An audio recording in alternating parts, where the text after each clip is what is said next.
just my hair. Um, I did the summer of my second season.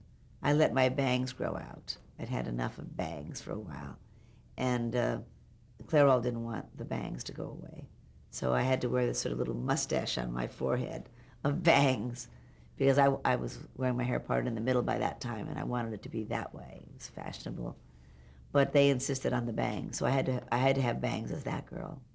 And then in the last season, I think I finally had my hair parted in the middle. But it took about 4 years to get them to let me do that, because they just felt it was such a signature.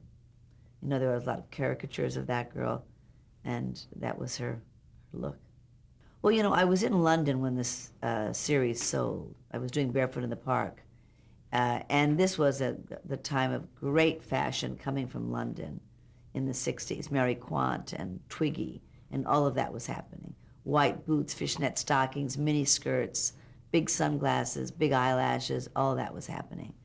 So I brought that back with me from London. It's the way I was dressing, it's what I was seeing. You know, when I came back to America, it looked like the Donna Reed show. I mean, everything was very 50s.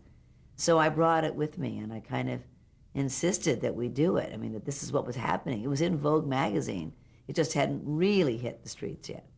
But that was in June. By the time we were on the air, it had hit the streets. So the fashion was very with it, and girls loved it. You know, the fishnet stockings and the white boots and all, the mini skirts. It was a very big part of the show. Oh, absolutely. Eyelashes. I wore 2 pair of eyelashes at the time. Sometimes those bottom lashes, the whole thing. I mean, it was just, it was it. It was the fashion look. It toned down, you know, as the years went by, because that was the look right away. But it was a lot of fun. It was fun being part of the present and not being sort of generic. You know, in television, it's always one season, you know. Christmas time and Thanksgiving, there's a season. But for the rest of the time, it's mostly, you know, one season. There's not a lot of overcoats, and everybody's sort of dressed one way. And they all kind of look generic. I mean, the clothes aren't really fashionable. That's not a part of sitcom world, is fashion. But we did it, and I think it was a very big part of it.